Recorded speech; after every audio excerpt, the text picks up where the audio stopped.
Hey everyone, it's Steve back with another exciting backpacking adventure here in Death Valley National Park, and this time it's going to be in the Funeral Mountains. So this is Funeral Mountains Death Valley Adventure 6. Before I get started on my 3-day journey, I've come first here to Mummy Canyon, also located in the Funeral Mountains. Actually, if you look behind me, up there in the distance, you can see the Mummy, which this canyon was named for. And as far as this route that's upcoming, I'm going to be hiking the two major canyons north of Indian Pass Canyon.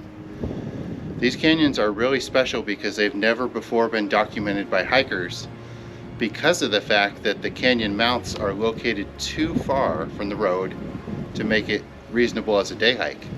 And that's why I'm actually going to be taking 3 days to do this, which will include placing a water cache at the very top. So I'm going to be starting with the Northern Canyon, backpacking up that over the course of like a day and a half, then looping over the top of the range, picking up my water, and coming back down the Southern Canyon. I can't wait to get started because it's so exciting to go through undocumented canyons and see what's there, and to have nothing but surprises all along the way. Before I do so though, let me head a little bit further up Mummy Canyon and show you one more special feature here.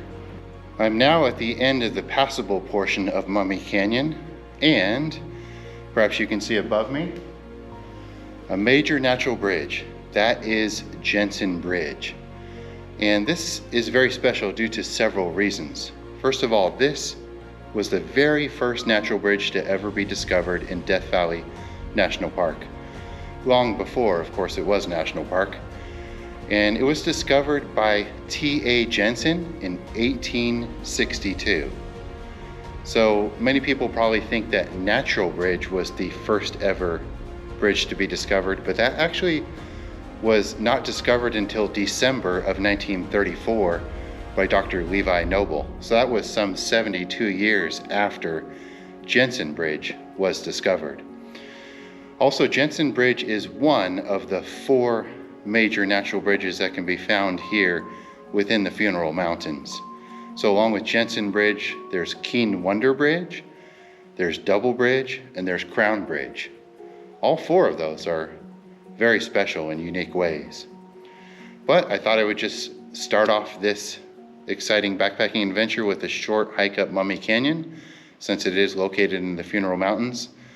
And perhaps I'll take you to another special location in the funerals after my backpacking trip. So it's time to get this adventure started.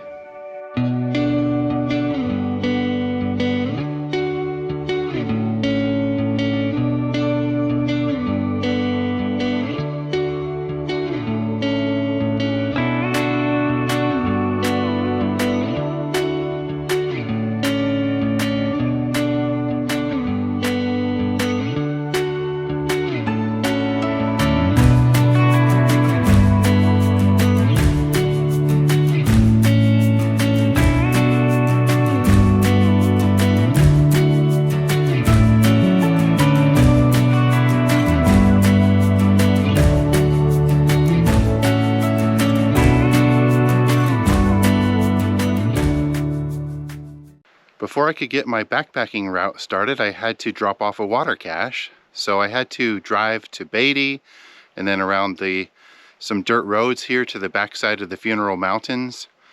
And right here, I'm standing just outside of the park boundary. So I'm outside of Death Valley.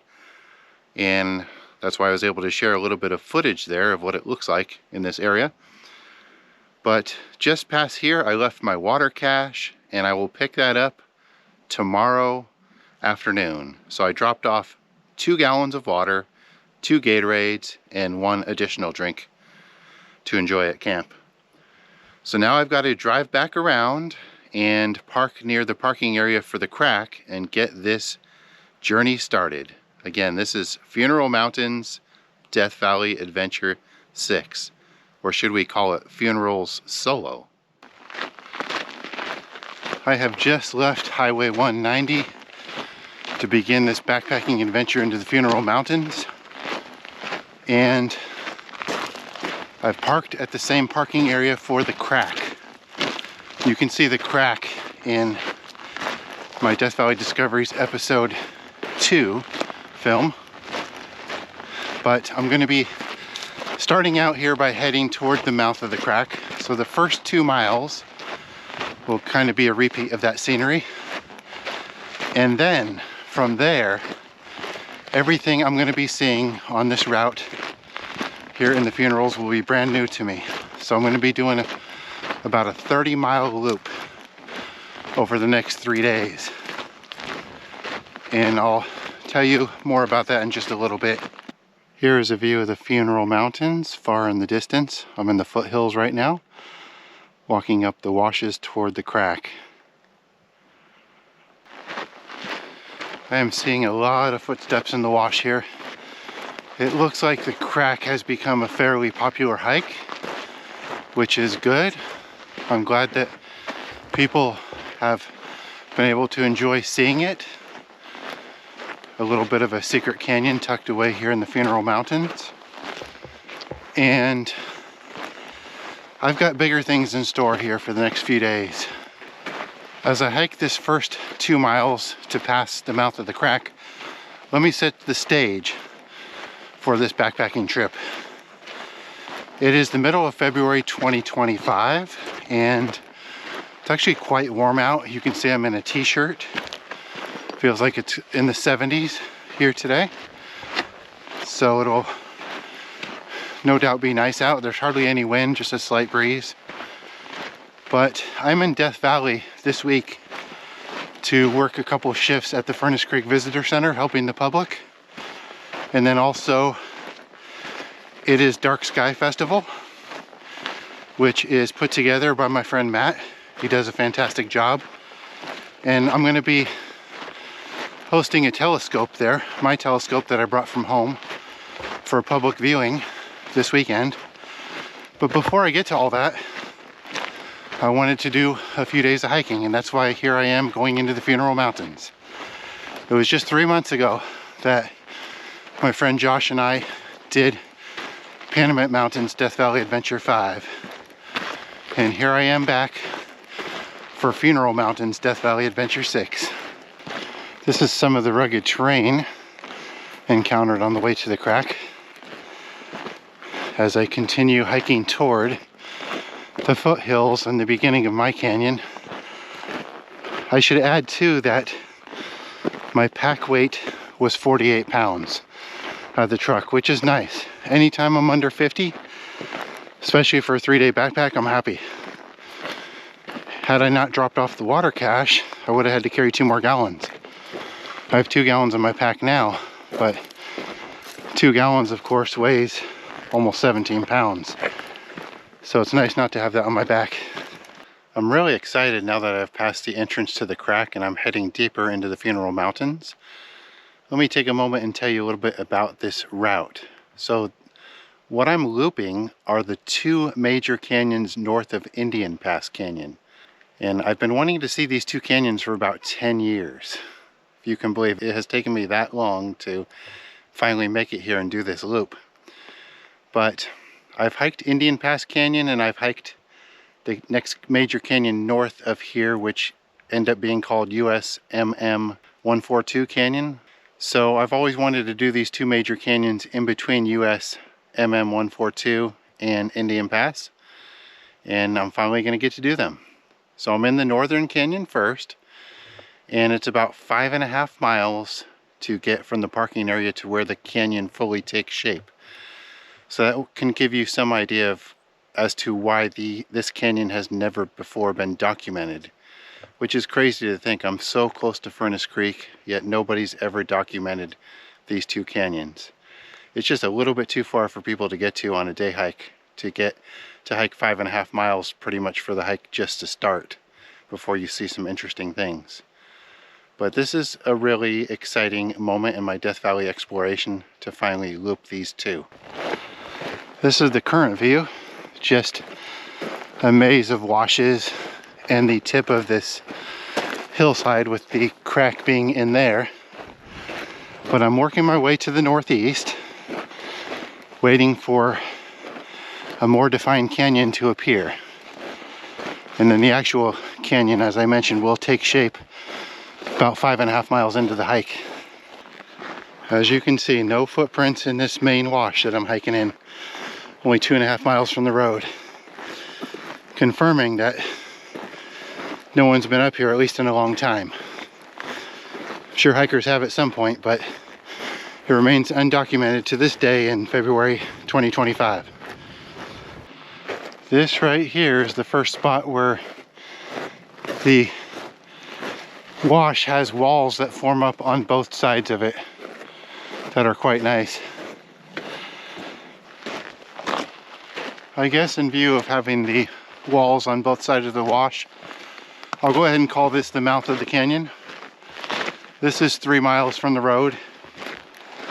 Again, the canyon proper to me kind of forms when we have more distinct walls on each side made of a different type of rock other than this dirt and sandstone.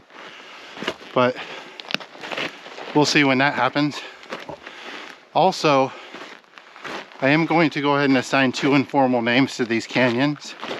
Again, starting with the Northern Canyon, which I'll choose after hiking through them and seeing what's there. So whatever I end up choosing for this canyon, I'll put on the screen right now. So that's the informal name for this canyon. And you'll find out why, I guess, as we progress. Passing by some more of these beautiful reddish walls, hillsides.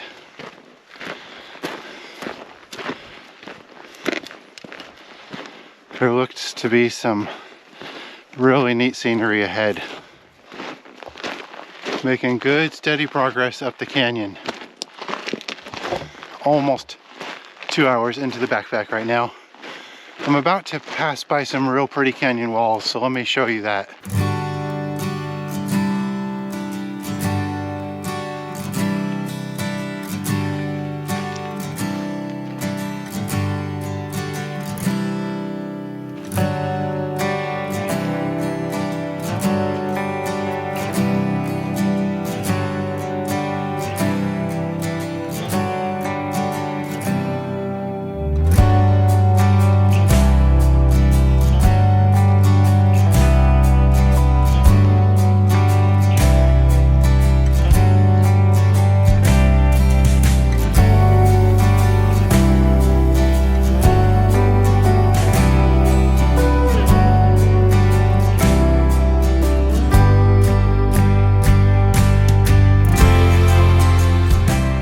Wow, this right here is incredible.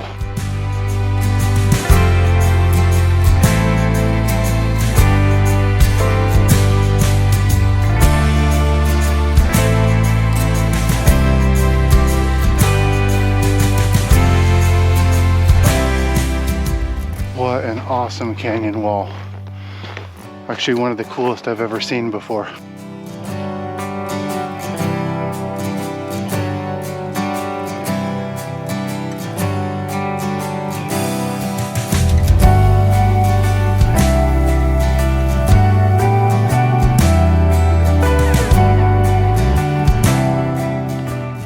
Truly fantastic canyon wall. Totally worth it coming up this canyon just to see this.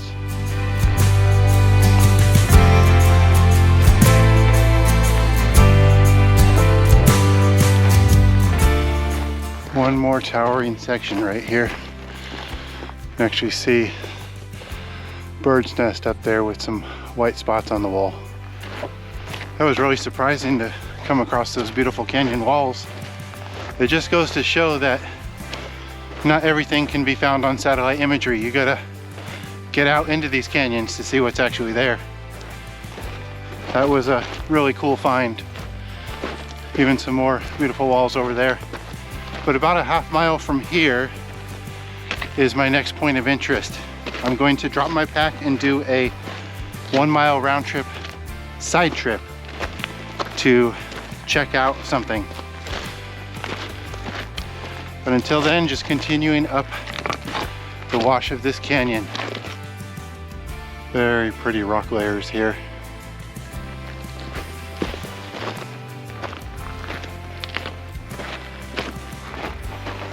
Keep finding nice stuff like this in this canyon. Check out these fallen boulders. Notice how collapsed right at this layer right here. Very interesting how that broke off. Same for this one. Look at this purple rock. So pretty.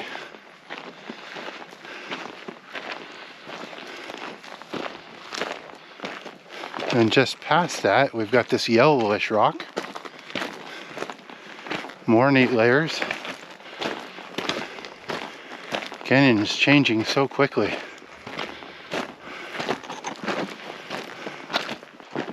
Huge boulders right here.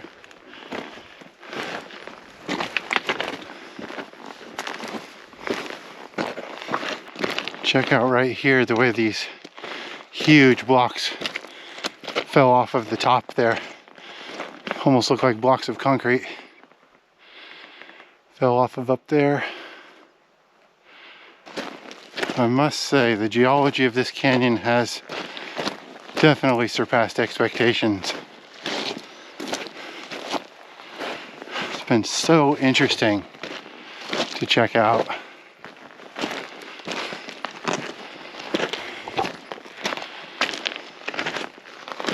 Everywhere I get to, different type of rock, different layers. Something unique to see. Sitting down for the first time today. This is the 5.5 mile mark, roughly. And this is where I had said the canyon officially takes shape. And you can see that with all these different layers and rock walls I've been showing you here the last few minutes. But right here, I'm actually dropping my pack and I'm gonna do a side trip, a 1/2 mile each way, jumping over this ridge behind me. There's what looks like a dry spring that I spotted on satellite imagery that I want to check out. Doesn't look like there's any surface water, but there look to be maybe some trees or plants. And I figure if I don't check it out, who will?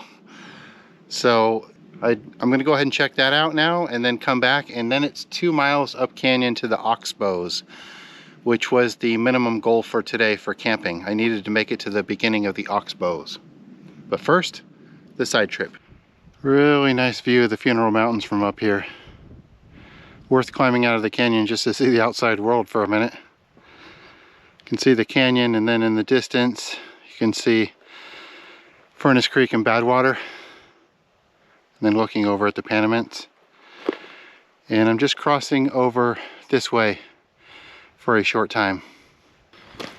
Neat view of the other side right here, as I'm gonna have to drop down a little bit to check out this potential dry spring. Came across a neat little dryfall right here. Sun's in the wrong place, but that's the dryfall. I'm standing on the edge right here.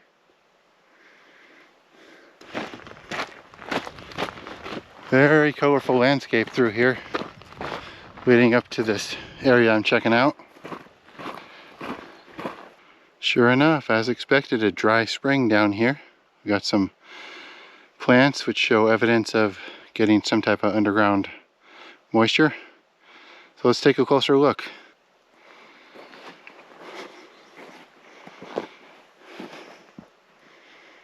Thorn bushes here, this tree, and just pulled this out. It was kind of difficult with the thorns, but got it done. A lot of growth in here. We even got some greenery down here.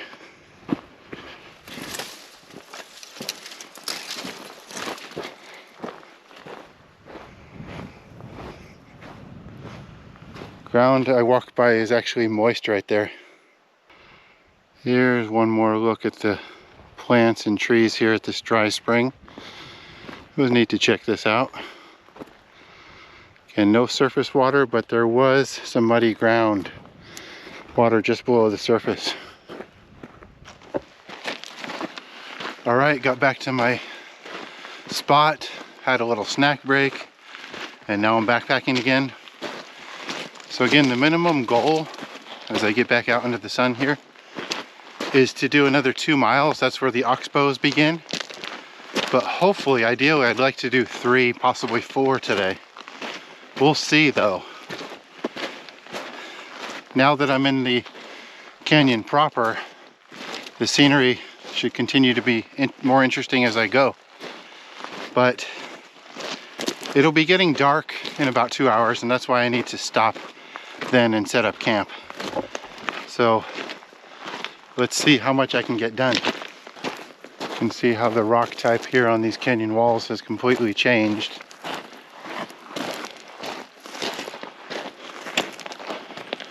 This is my current view as I look up canyon. A lot of twists and turns ahead. Right now the canyon is quite shallow, and there's kind of like hillsides sloping up on both sides of the canyon.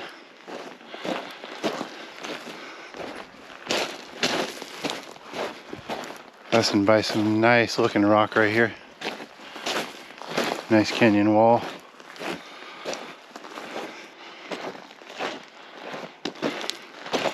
The grade of the canyon has steepened quite a bit. That slows down progress just a little bit. But as you can see, looking around, a lot of colorful hillsides.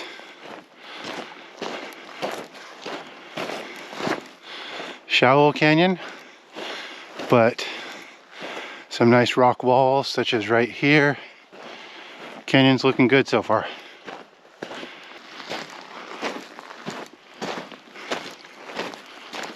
Some very nice rock.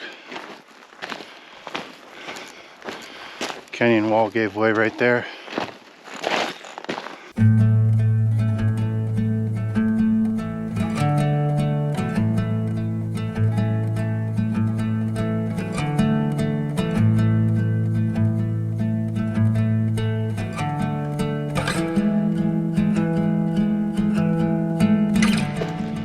Neat little spot in the canyon here where it closes in kind of tightly, and got this very small dryfall or polished steps right here. First of any type of obstacle in this sense in the canyon.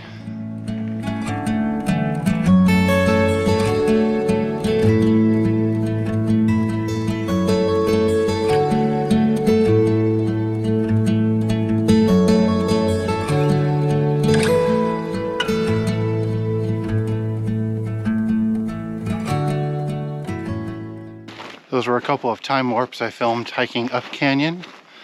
A little bit nondescript through this section of canyon the last hour. Kind of like tall hillsides. A few areas here and there of nice rock, but nothing ultra spectacular.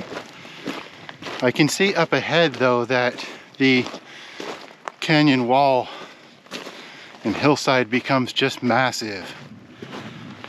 The last light is shining up ahead as it is now just about 4:30 in the afternoon here in February. Here are some of the epic cliffs, as the cliffs above the canyon have really grown in height here as I'm getting into the middle canyon, going around yet another wide bend. I'm only a quarter mile now from the spot on my GPS marked as oxbows begin. But what I realized was the oxbows actually began a long time ago. There's been nothing but wide bends and curves in the canyon. Here's some nice rock.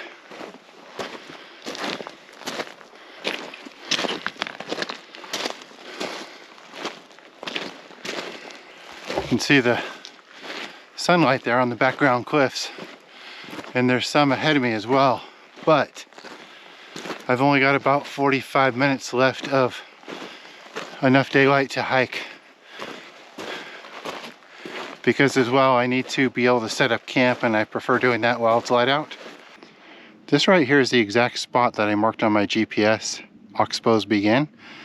And if you look ahead as the canyon goes straight ahead, it's actually going to form a giant horseshoe and wrap all the way back around If I could tunnel through this mountain right here, this mountainside, I would get straight to where the canyon gets to. So it's going to come all the way back almost to where I am. I figured out where I'm going to camp tonight. So I'm going to do 2 giant oxbows or horseshoe bends. And that leads me to a place that I've marked as Cool Rocks on my GPS. So whatever that is, obviously I spotted it on satellite imagery and it looked neat. But that would probably be a cool place to set up camp, set up my tent. That's about 1 mile from here, factoring in these bends. So I'm going to do 2 giant oxbows and then be at camp, hopefully in the next 45 minutes or so. Figured a good way to show at least one of these oxbows was to do a time warp. So get ready, here we go.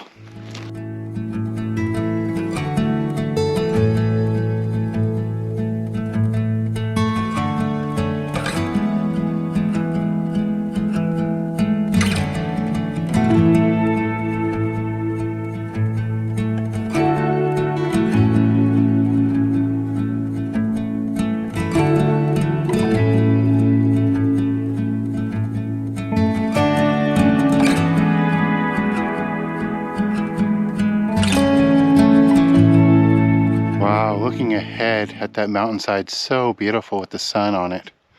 Let me zoom in. Truly wonderful ending to this day to see such beautiful scenery here in the Funeral Mountains. Absolutely love this. Just a 1/5 of a mile left to get to campsite, and what a great day it's been. Really enjoying my time here in the funerals. Again, not the epic, sweeping, grand scenery, but tons of interesting little beautiful spots along the way. Makes it well worthwhile. Things like all the awesome rock layers and colors in the lower canyon, and then continuing up, getting into the range, doing those 2 major oxbows, which I'm just finishing the last one now. Camp is just past it. And then that last fading sunlight on that mountainside was truly gorgeous. So plenty of superlatives. But just about to camp here, and I'm going to be setting that up here in a few minutes. All right, I did it. Made it to the spot marked as Cool Rocks. These rocks or boulders here in the wash. That's what I had marked. So now I'm going to look for a spot to set up camp. Just looking around, I don't want to be too close to any hillside, of course, due to rockfall danger. So I'm going to take a few minutes and just try to find the perfect spot. Just wanted to wrap up day 1. Getting dark fast here. Barely a little bit of light left in the sky, but I did just go ahead and fix my dinner. See right here. It's now hydrating, and that will be ready here in a few minutes. Let's see what else. Got my camp drink for this evening, and my remaining water supply. You can see almost a gallon. I just took out 12 ounces for that meal I cooked. So that almost gallon will last me until tomorrow when I get to my water cache, where there's 2 gallons, 2 Gatorades, and another camp drink waiting for me. So my tent is set up right there. It's a beautiful evening. Don't feel cold at all. There's no wind. It's just a beautiful night here in the Funeral Mountains. Looking forward to enjoying a nice peaceful evening here. Gonna get to sleep probably around 8 o'clock, which is early for me in comparison to when I go to bed at home. But out here it's normal. I like to go to bed when it gets dark. Anyway, I'll see everybody in the morning for day 2. Good night. Good morning. Welcome to day 2 here in the Funeral Mountains. It's 7 o'clock in the morning. Just got out of my tent. It's a little bit cold outside, but it wasn't cold last night as far as having my sleeping bag and being warm in my tent. But today I've got a big day in store. So there's kind of 3 aspects to today. First of all, I've got to continue up canyon and make it out of it successfully. Now I have no type of proof that this canyon is going to be passable. The other canyon I'm going to go down is not passable, but I'll get to that in a moment. But this canyon, there did appear to be some possible dryfall obstacles when looking at it by satellite imagery. However, I won't know for sure until I get up there. So if I run into any trouble, hopefully I can bypass up to the ridge and get out of here to complete my loop. Once I do that, I need to do the water cache collection from where I left it, which will take some time. I believe that might be 1.5 miles to 2 miles each way out of the way to pick up the water. And then I'm going to head to the southern canyon and begin heading down it and have to contend with a major dry fall or series of dry falls. And it's actually marked as falls on a topo map, so I know it's going to be huge. I'm real excited to see that. That could very well be the trip highlight, seeing that major dry fall.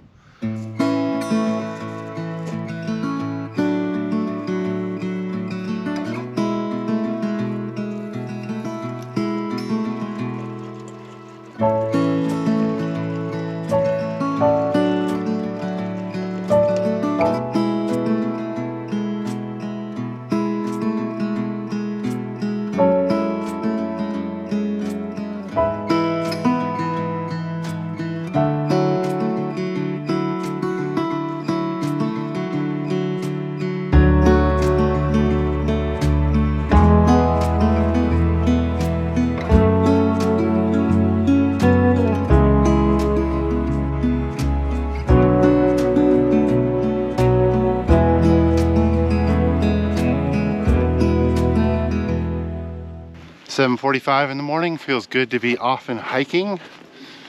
Yesterday was kind of a warm day, so you can see the sun creeping down the ridge behind me.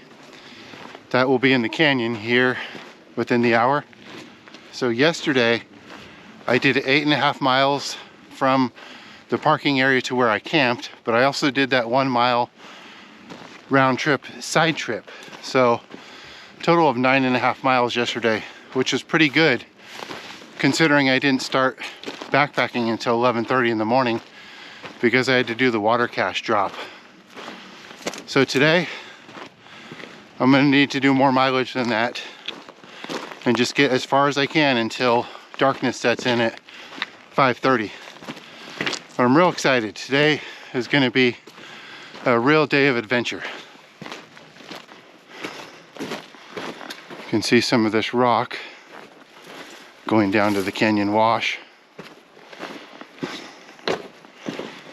And here is the overall scenery ahead.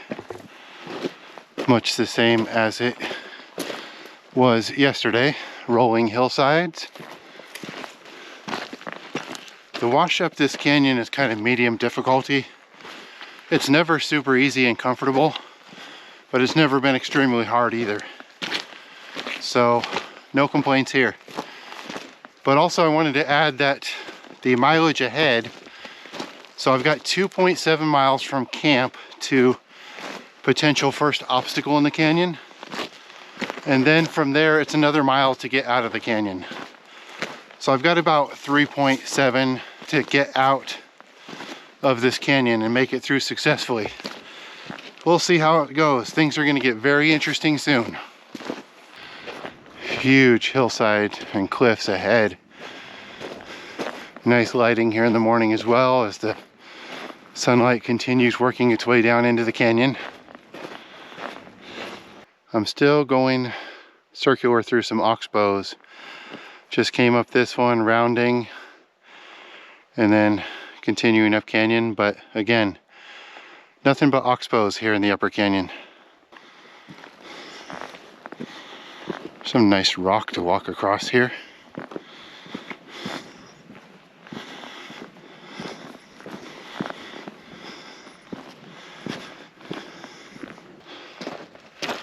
Passing by a shale wall. Beginning to be able to see into the upper reaches of the canyon far in the distance.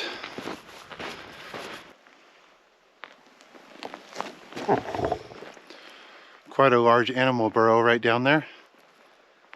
Probably a rabbit. Check this out. We've got some coyote gourds or melons growing here. Right here, I've reached the first major junction going up this canyon. This is a side canyon splitting off to the left. Here at 2,770 feet in elevation.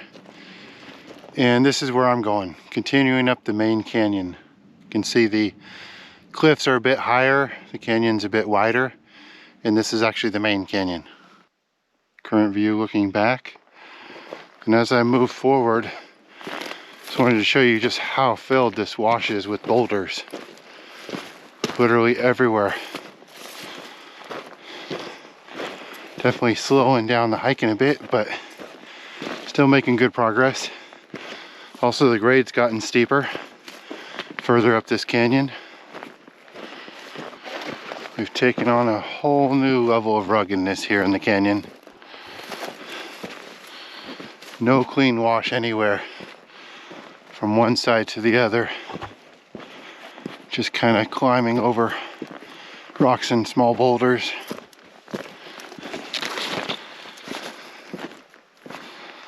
Really nice view here. Let me zoom in, looking over at Tuckeye Mountain.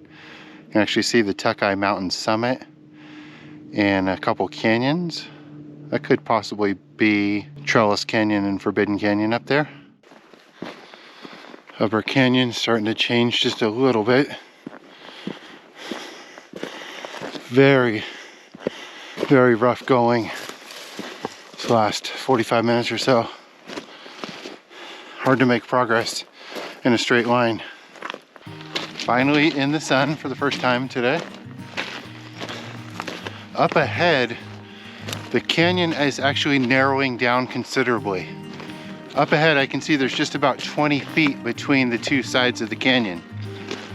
Now, I'm at 3,150 feet in elevation, and I exit the canyon at 4,100 feet. So I've only got to gain 950 feet in elevation until I start climbing out of it. The interesting part is going to be what challenges are ahead. Will I be able to make it through easily, or is there going to be some climbing, some bypasses? We'll find out. Here are some more gourds. The first true narrows of the canyon right here.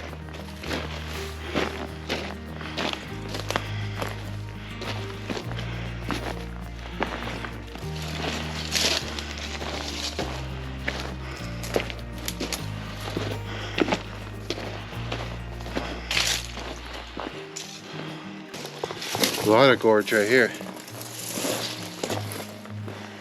Literally everywhere.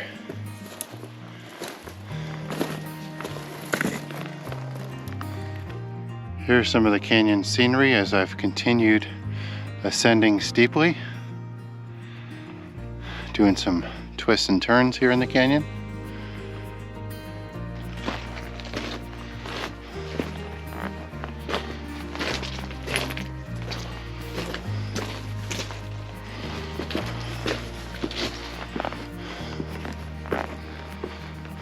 A little bit of a climb out here.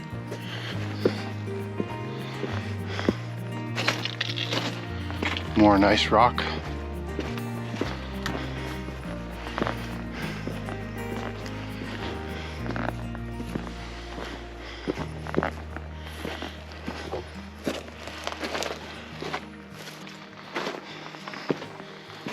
Love that greenish blue rock.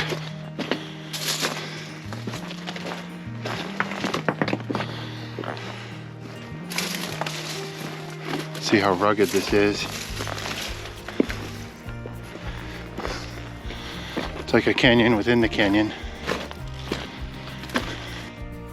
Really cool section there, the canyon within the canyon. Also, as I was walking up that, 2 red-tailed hawks flew overhead, which was neat to see. And I'm getting real close to what I call the obstacles in the canyon, but first there's another junction just ahead. Coming up on a minor dryfall. Easily get past this.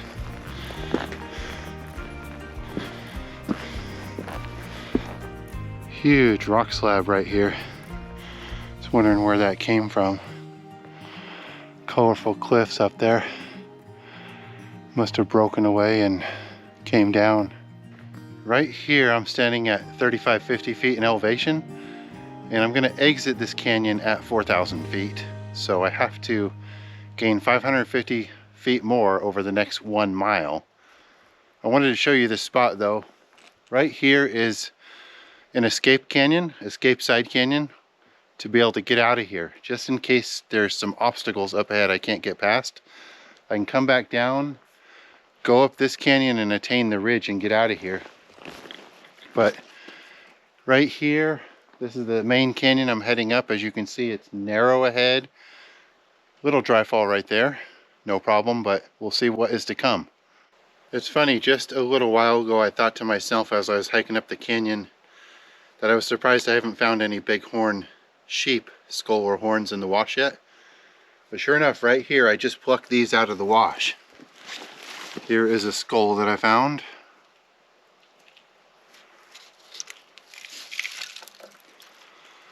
And a couple horns. Here's the first one. And the second, right here. So just leave them here on this rock. I pulled them out of the wash right here where they were a little bit buried. I had to stop for a moment because I'm passing by just so many gourds. Never seen so many actually in a Death Valley Canyon as I've been hiking up these last few minutes, just all over. All right, well that cinches it. I'm gonna be calling this Gourd Canyon.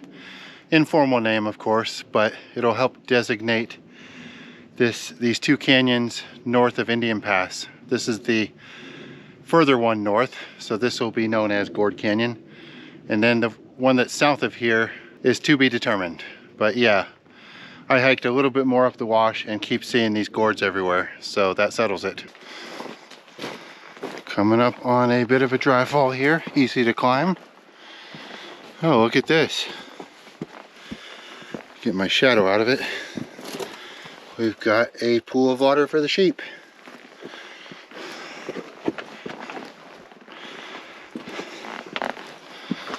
The canyon's really narrow just ahead. This is actually the area of the canyon that I labeled as potential obstacles. You can see why, because it's so narrow, filled with boulders, and so far just small easy dry falls. Hopefully it'll stay that way. I want to be able to get all the way through. I just happened to look back down canyon, and let me zoom in here. What a view of snow-capped Telescope Peak. Really cool view looking out this canyon. This canyon is getting quite narrow and steep. Hardest stuff has been saved for the end. Look at this, we got a pool of water and medium-sized dry fall here with a couple easy ways to bypass it. Here's some more of that bluish green rock. Canyon has been very, very steep to climb out.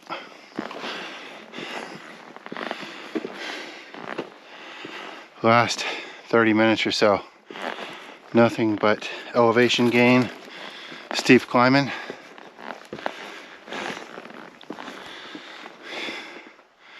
can see that as you look back down. Uh-oh. I sense a potential major dry fall around this corner. Let's see. Oh, there is none. But it's some very pretty narrows. Wow. Perhaps the most beautiful spot in the entire canyon.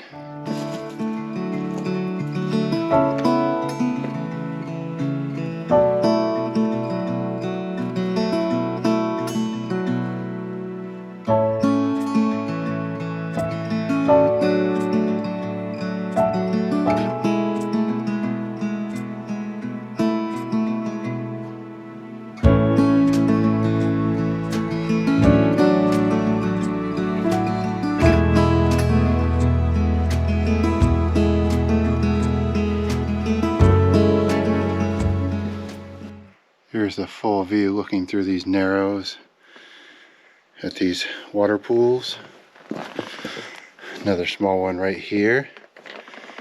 And you can actually see a stain line, the water flow lines there on the rock. This next little dry fall. Here's the view from the top. Notice the canyon continues right here. A bit more climbing ahead. And more obstacles ahead. Look at this perfectly wedged boulder. Get through it on the left side here. Pretty little dry fall right here. This greenish rock. I can climb up and over that. Just above, you probably can't see from here, but canyon walls are high and vertical. And there's a bend. I'm thinking major dry fall ahead.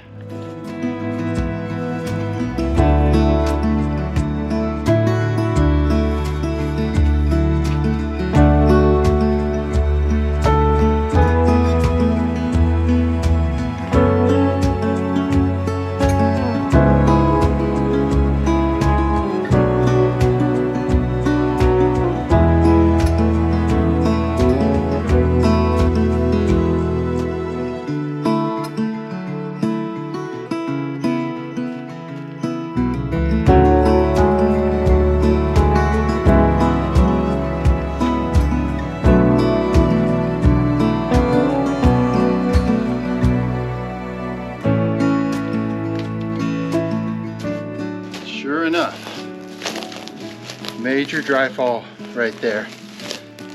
I did take a look at possibly climbing it. I think I could make it without my pack. The rock's a little bit crumbly, it's not totally comfortable, but the more you go up it, the easier it gets, and it kind of starts sloping a little bit. It's less vertical. But I wouldn't want to attempt that with my backpack, so I do see a fairly easy bypass right here I'm going to try. Major dry fall right there, and potential bypass around it right here. Love this view of the canyon from the bypass slope. Really see how steep, how narrow it is as it continues draining down. Sure enough, the bypass worked. I actually picked up a sheep trail, so they're using this route too. Now you can see I'm just dropping into the upper reaches of the canyon, which I'm almost done hiking through.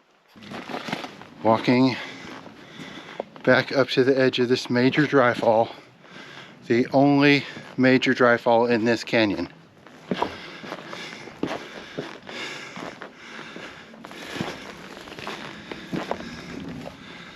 And here it is. Walking through a trench-like area, just slightly reminiscent of Indian Pass Canyon. Has some similar scenery.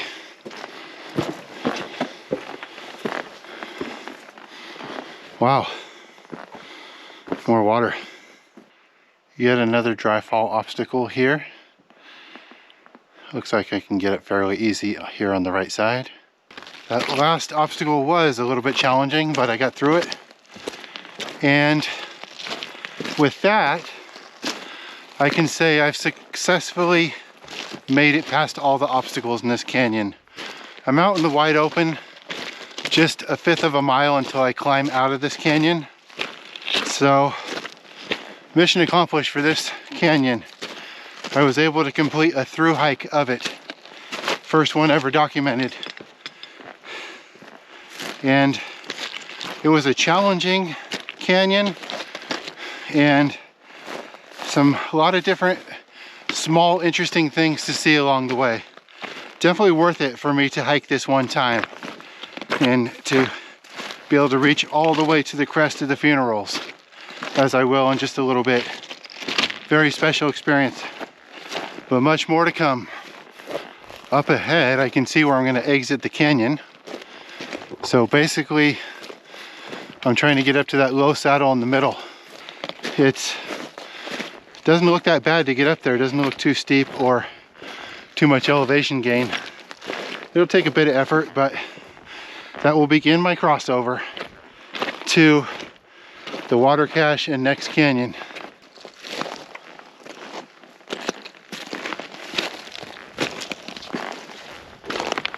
A little bit of a steep climb out here. Almost up there.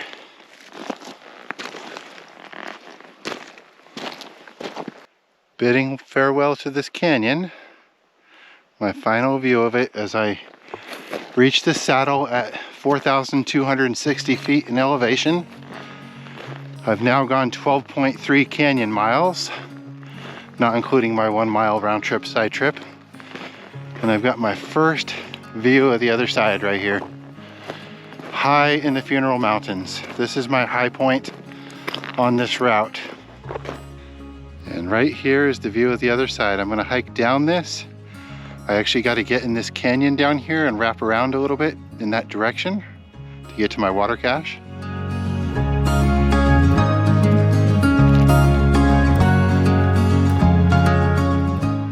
Awesome to finally make it up here, to be successful through hiking up this canyon and now heading south to get to the next canyon.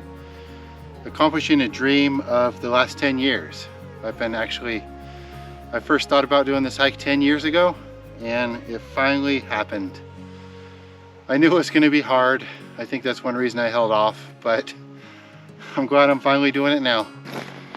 Hiking down this slope, I just absolutely love these views here.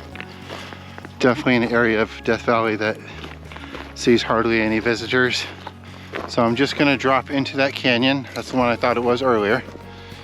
And from here it's 7/10 of a mile to the point where I'm going to drop my pack and go retrieve the water cache, which will take me some time. I made it here to the junction. So I'm going to head up that way to get into the Southern Canyon. But before I do that, I've got to head down the wash, actually 1.7 miles each way. So 3.4 miles round trip to pick up my water cache. I'll leave my pack here, go down there and pick it up, and then I'll be carrying 20 pounds plus worth of liquid weight back here to this spot. But before I do so, I'm gonna have some lunch. I've got some chicken salad mix, tortillas, and then I'm gonna have one of these fruit jerky bars. Love these. This actually has one whole mango in it. So got some good food coming up here. And I'm off, leaving my backpack behind right there. It's 12:45, and I've set a goal to get back to my backpack by 2:30, which would give me 3 hours of daylight left for backpacking. So we'll see. Again, I gotta do 3.4 miles round trip. Hopefully it can go quick. Here's the view, the canyon, or wash, I should say, that wraps around. I went up on a hillside, but the wash leads me to my water cache, which is straight ahead. I can see exactly where it's going to be. Well, I made it to my water cache. That took me 38 minutes only to do that 1.7 miles, but I figure it's going to take longer going back because I'm going to be going slightly gradually uphill, plus I'll be carrying that 20 plus pounds of liquid weight. But I made it. By the way, if you're wondering what the scenery looks like between this point and where I left my pack, I actually show that in the introduction for this film. The aerial footage that I shot, which I took off from outside of park boundaries. So of course following park rules and regulations. But that shows you what this area looks like if you're curious. Made it back here and actually made it at 2:31. So pretty much exactly on the mark for what I was targeting. Now, I just pulled this out of my pack. You can actually see I was that close to being out of water. So I really did plan out my water perfectly. And now, as you can see, I've got 2 gallons right here. I've got 1 Gatorade, I drank 1 on the walk, and I got my camp drink for tonight. So, good to go. I'm gonna pack up and get going.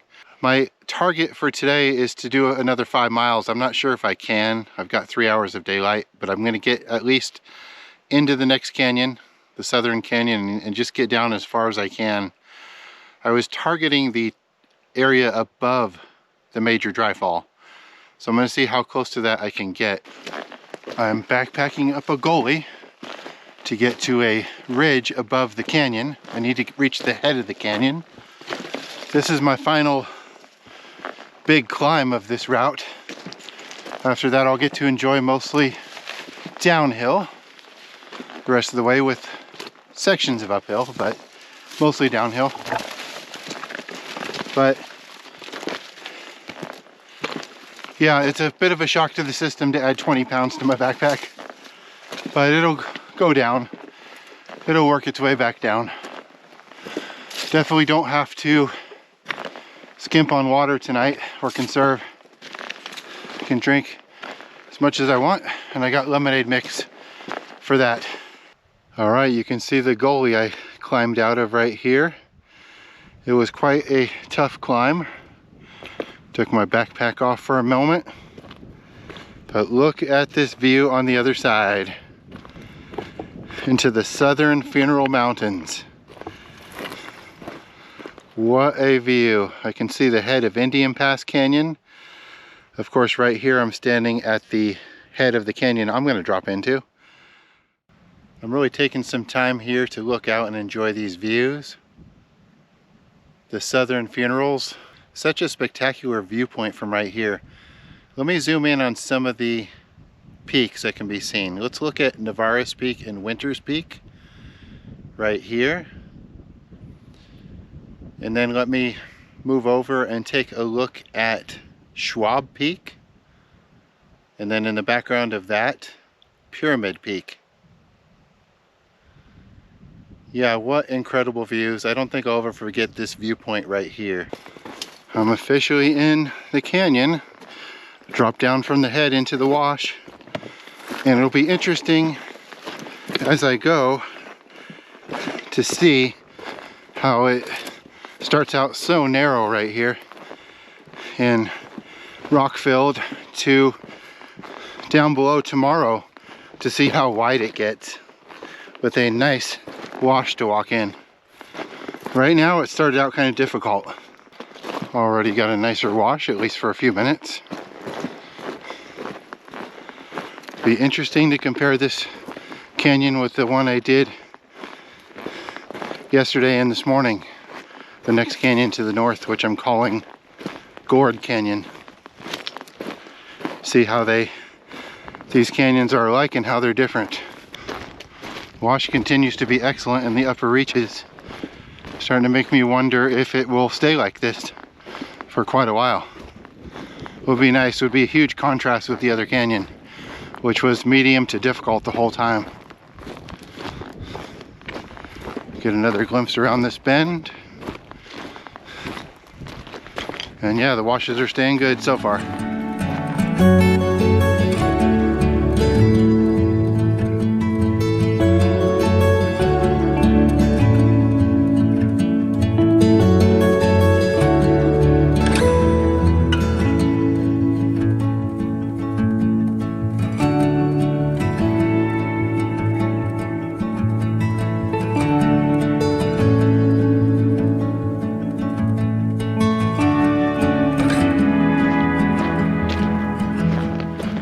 The canyon and hillsides around it are all starting to grow in height just a bit.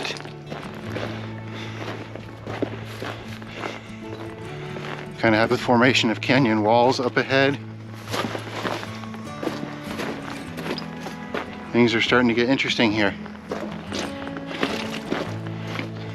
I'm already liking this canyon as it started forming up here. Some beautiful hillsides with rocky areas up high. But I just took a look at my map and it's 2.5 miles from here to the potential camping area above the major dryfall. And if I haven't mentioned it, the major dryfall, and I mean huge, is kind of the centerpiece of this canyon. On the topographical map, it's actually marked as falls. So that's how significant it is. But obviously that would only be accessible to canyoneers, so I'm going to need to do a bypass along the ridge to get around it, and that will happen tomorrow. And then I'm thinking, time permitting, I could hike up and possibly see the bottom of it, but we'll see. That's what I'm most excited about seeing in this canyon, is that major dryfall. And then of course coming up with an informal name for this canyon and possibly even for the dryfall itself. A lot of good things ahead in this canyon. This canyon's already starting to show some character to it with these orange rocky cliffs. We're off to a nice start here. The canyon opened up quite wide once again with rolling hills around, but the wash is so nice. I kind of really needed this at the end of day 2 here after a really hard day, to have a nice gentle walk here as I wrap up these last 2 miles to get to camp. But yeah, for as hard as the other canyon was in the upper canyon, this one is the exact opposite. It's been easy. Really nice canyon wall right there.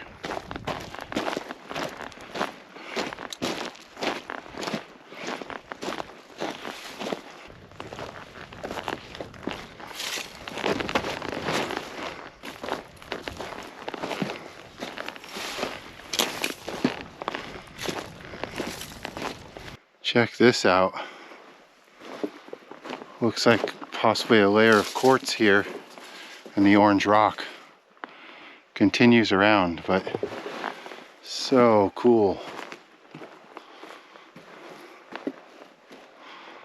I'm a fair distance down canyon, like 10 to 15 minutes past that rock with the white stripe, but look what I found here in the wash. There's a couple boulders which are so distinct, so I can tell exactly where it came from because I haven't seen anything else like it. So it's interesting to see just how far these boulders end up washing down canyon.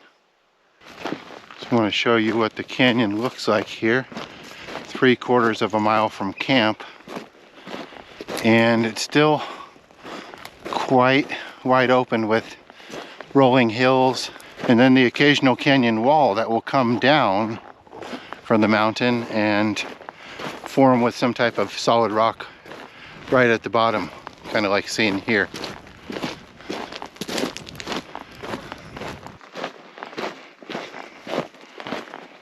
Looking ahead, it really feels like the canyon is going to be changing. It's going to get much deeper. You can see towering cliffs in the distance. So I just am excited to see what the canyon looks like around the major dryfall. Should I say gigantic dryfall? Some really nice scenery here the last 15 minutes or so in this canyon, as the walls and hillsides have really grown in height. And there's some truly beautiful rock here that I'm passing by. Even right there, I love that. Just a little bit of sunlight here as I round my final bend in the canyon for today. And yes, indeed, the sun is just about to set there in the distance. I'm gonna go ahead and set up camp right here. I just want to show you, got some nice rocks there to sit on and put stuff on. Very nice flat area here. Can't really beat this. And I'm just 1/10 of a mile away from where I was going to camp, but the canyon constricts down there, so I don't think I'm going to find a better spot to camp than right here.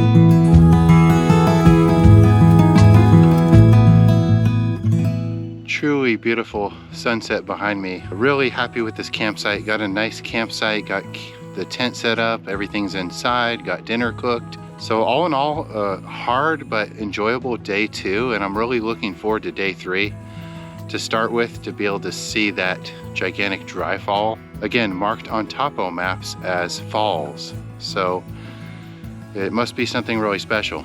And then I'm gonna have to do the long bypass to get down to the bottom of the canyon, probably about a mile or so past the bottom of that dry fall, because I've got to drop quite a bit of elevation.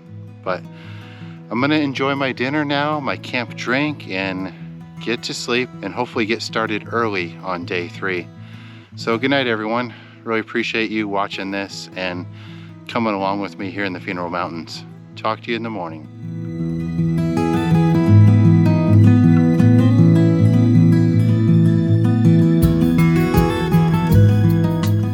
Good morning and welcome to day 3 here in the Funeral Mountains. I didn't get much sleep last night because it was so windy, and that could be a problem today when I'm backpacking down the ridge. So hopefully the winds will die down a little bit, but we'll see. It's 6:45 in the morning. I still have some things to do before I can get going. Gotta eat breakfast, pack up camp, and then I'm gonna do the side trip down to the top of the dry fall. A lot of things to look forward to today. Really excited here about day 3.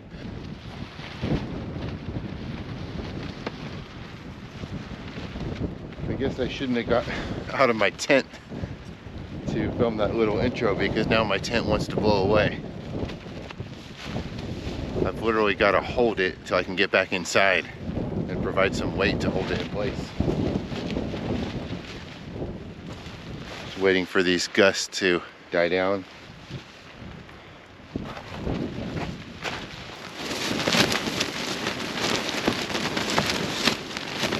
Tent wants to cave in, even as I'm just trying to sit here packing things up.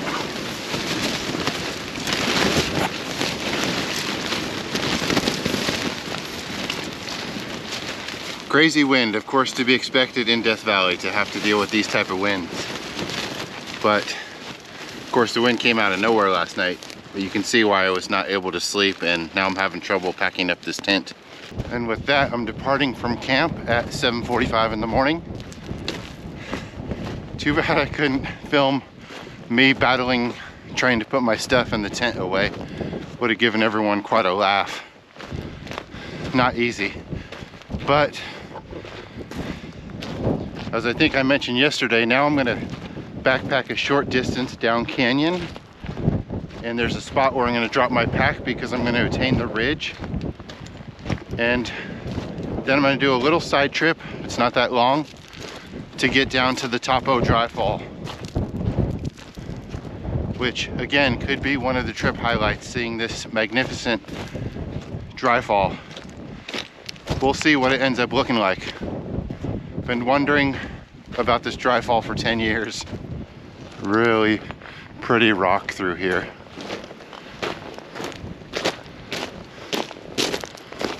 Couple things to see right here. That's looking up canyon. I've come to the rim of this first major dry fall, we'll call it. And it does look like I can, well, I'm not sure if I can get down that. I may have to see if I can bypass this now that I'm looking at it closer. I can definitely bypass it up and over right here if need be, but maybe there'll be an easier spot on this side. But I also want to show you, this is the ridge I'm going to climb up to begin the ultimate bypass. So to get down canyon to that gigantic dry fall, I first got to bypass this.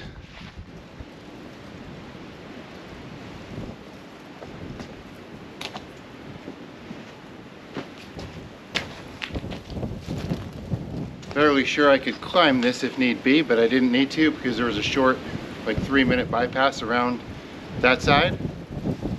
But neat first dry fall, major dry fall in this canyon. And now, the moment I've been waiting for. The chance to see the Topo dry fall, heading down canyon 0.15 of a mile. Absolutely beautiful spot in the canyon here behind me. This rock trench. Gonna walk through it right now, but what a great start to this section of canyon.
I'm standing here at the edge of the Topo dryfall.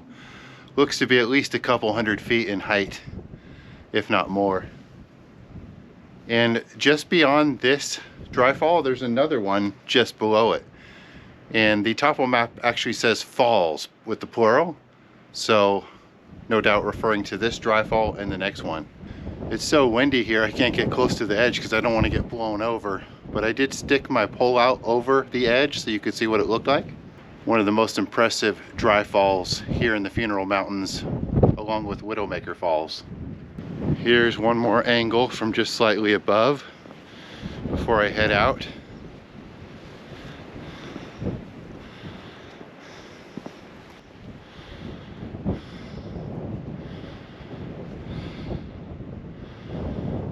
Such a magnificent area.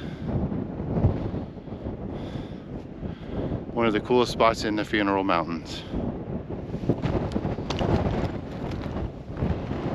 Retrieve my backpack, making my way up a steep hillside now. Battling wind, a little bit of cold, but I've got to get up to the ridge. The only way out of here. But wow, just reflecting on how incredible that gorge is.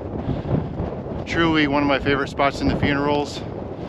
Out of these 4 major canyons in the area, Indian Pass, this one, the next one north, which I'm calling Gourd Canyon, and then USMM 142 Canyon. This is probably my favorite spot right here out of all 4 of those canyons. Truly impressive. Making it up. About 3/4 of the way up right now. Very steep, but actually not too difficult.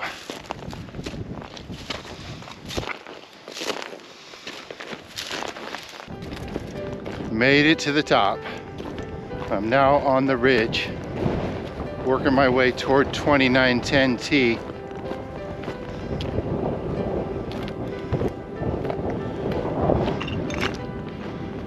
One more view here. This is the ridge I just came down. There's the bypass slope I climbed, and here's the gorge down below. And the major dry falls just down there out of view. And of course the background cliffs. I can actually see, won't be able to see it on this video, but I can actually see Mount Whitney and the Sierras from here. Very cool. Magnificent views here, but super windy. Love the views though from Peak 2910T.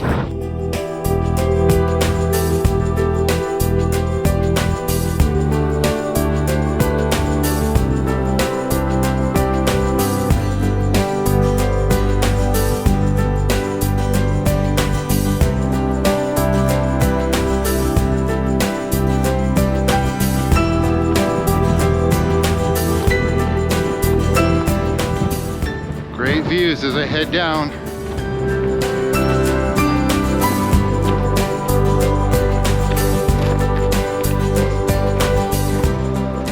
That's the summit right there I started from.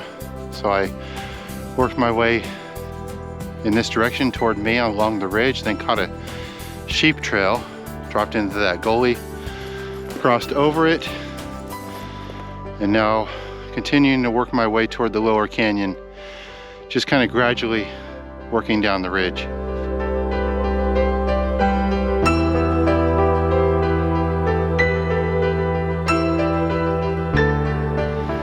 Picked up a faint sheep trail after passing another gully, and I'm gonna follow this. It looks like it might side hill around this next slope, but that should get me closer to some gentler grades to get down. I don't want to get cliffed out by trying to get down too early. I wouldn't want to try to head straight down here, because that could no doubt lead to having to come back up. So that's why I'm taking the sheep trail around the mountain. I trust Death Valley's bighorn sheep to get me through difficult locations I've never been to before. Coming up on another view here. And you can see as I get toward the mouth of this canyon, the sheep trail is indeed leading me to a better route down.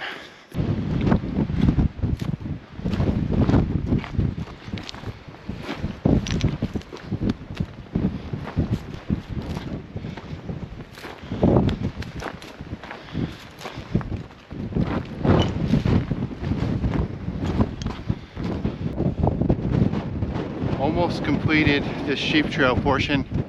It's leading me to the top of the main ridge. So from there, I can continue on down toward the mouth of the canyon and drop in safely. I want to take the safest route possible, even if it takes a little bit longer. And this looks to be it. As you can see, I'm on the main ridge now, high above the canyon. And there are some great views I'm going to show you in just a moment. This right here shows the view looking to the south. And what's interesting about this is I can see the entire wash route that leads into Indian Pass Canyon. Indian Pass Canyon is 1.5 miles south of the canyon I'm in, but I'm up on the ridge in the middle of the two, so I'm quite close to it. But I can see how the wash curves around, and now it's just going to go out of view as the canyon really starts up. But for me, I'm heading down. That's my next bump right there. This looks like a really good route down, and I'm trying to get down here to the mouth of my canyon so I can go back up it and explore it. Jumped off the ridge possibly a little bit too early, working my way down a steep loose gully here, but not far from the bottom. Very close to getting down now. It does look like my route goes through, so I can breathe a sigh of relief. I couldn't imagine backtracking up this mountain. Some of the difficult stuff I just came down. So I'm hoping to finish this off here in about 10 minutes. I did it. I made it down from the ridge. The last challenging parts of this backpacking route. And that was a drop of about 1,250 feet in elevation. But the last half of it, when I started coming down the ridge, I dropped off of it early, which I know I shouldn't do, but it enabled me to get a 1/2 mile further up canyon here, because I'm going to go up this canyon and explore it. And if I'd gone my planned route, I would have ended up 1/2 mile down canyon right at the canyon mouth. So this saved me a little bit of time, but it was extremely hard. But now I'm going to head up canyon for 1 mile to reach the base of a major dryfall and see what this canyon's all about. These are the slopes above the canyon that I came down. Can't trace my exact route because I weaved in and out of a couple areas, but wow, what a challenge. As I begin heading up this 1 mile of canyon, you can see the scale is really huge in here. Some colorful hillsides, lots of boulders everywhere, but there's no clearly defined canyon walls as of this point. It's more hillside shooting up. A little bit of color here in the canyon as I'm approaching small polished chute here to climb up. Here's the first sign of some nice canyon walls on the left side.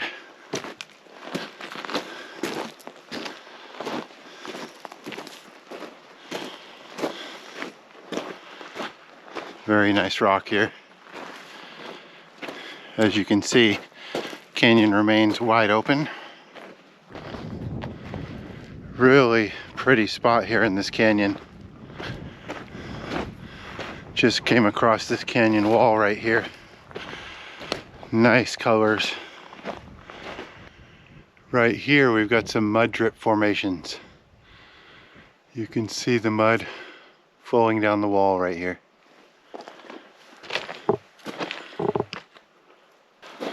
Heading into what might be the only true narrows of this entire canyon. Kind of unexpected here. Shallow narrows, but these are narrows nonetheless.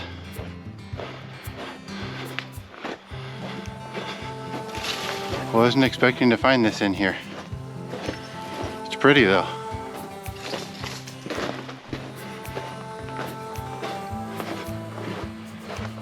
Very nice rock in here. And look at this. A nice sloped dryfall. Quite scenically beautiful as well. Actually, this dryfall was just sloped enough that I couldn't quite get up it due to having no handholds, but I did climb across the side there. But it was funny, I kept slipping as I was trying to go up it. Now let's see what's around this bend. Love the contrast there with that red rock in the background. Another beautiful spot. More beautiful narrows right here.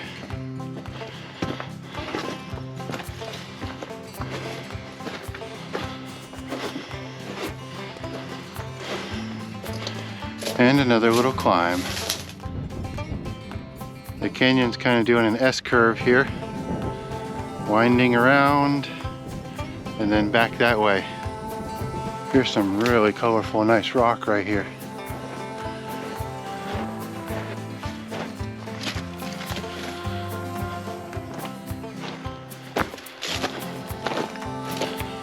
And the canyon has a bit of a polished chute here.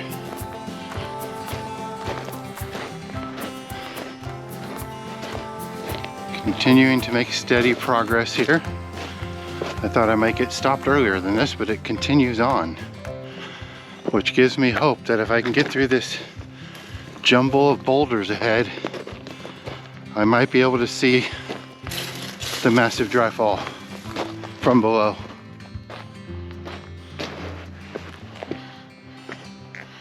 More nice polished rock. I made it to as far as I can get in this canyon. There's a massive wall behind me, a wall dryfall. I can't tell exactly where the main wash pours over. Now there is a bypass route. I could get up above this if I want to, but I'm pretty worn out. It would be nice to see the base of that upper dryfall, but I've done all I can. I spent all my energy. It was hard getting up to this. This is the low spot here in the wash, so this must be where the dryfall pours over.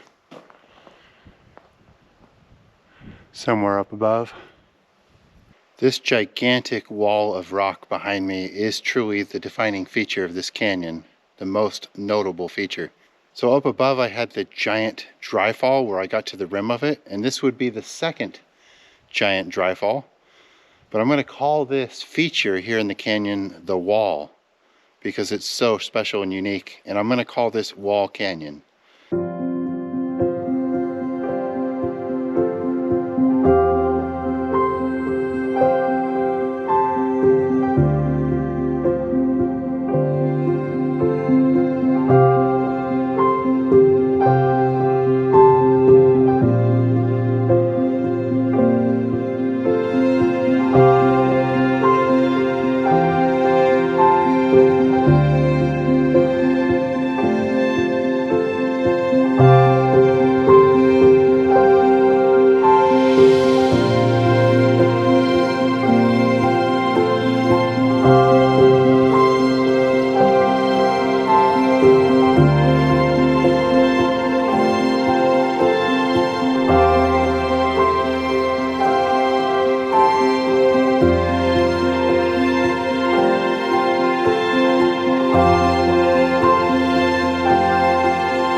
That's about it from heading up canyon here. You can see the wall behind me. I'm actually going to turn around and head back and get to my backpack. This took way longer than the time amount I had set aside to do this little side hike, and that's because the canyon was so steep and difficult. So it'll take me a while to get back down, and then I'm going to get ready to do my final backpack out. Got back to my backpack and I am heading out and down this canyon. I've got about 7 miles from here to my vehicle, and it's 1 o'clock, so I'm hoping to get there by 4. We'll see how it goes, but I do have a little bit more canyon to see as I'm hiking down, and then I'm going to be in washes. So we'll see what else this canyon holds, if there's any more interesting scenery on the way out. Here's the edge of the range there on the southern side, looking back up canyon, and this side continues down a little bit more before it finishes out there. I have just exited the range, so now I'm out here on the fan. I'm going to be doing some washes, kind of heading directly towards my vehicle, which is behind a small hill, but I've got a little over 5 miles to go to get to it. So hopefully this terrain will be good. But wow, what an incredible time I had in these 2 canyons. I'm blown away. Nothing super spectacular, but so many special spots along the way. Totally worthwhile. Let me show you some of these great views I have as I have exited the canyon.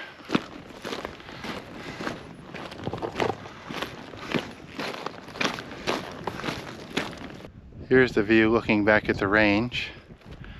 It's not that often to be up this close to where the range starts. So I wanted to show that view. Just crossed over a major wash. What I'm trying to do is to stay up on this higher ground.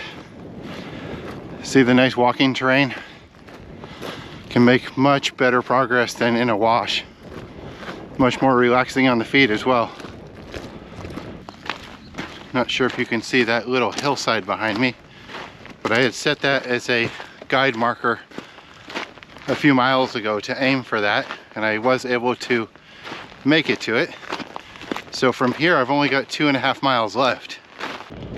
The terrain has gotten a lot better, finally, as I approach this final hillside. And I think I'm just gonna go straight over it and try to get to my vehicle that way. I think it'd be a shortcut. Made it to the top of that bare hill. Some of the views looking around here. Back into the Funeral Mountains.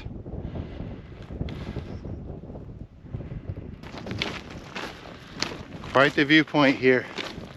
Glad I hiked up this. Now I just gotta find a way down the other side directly to my vehicle.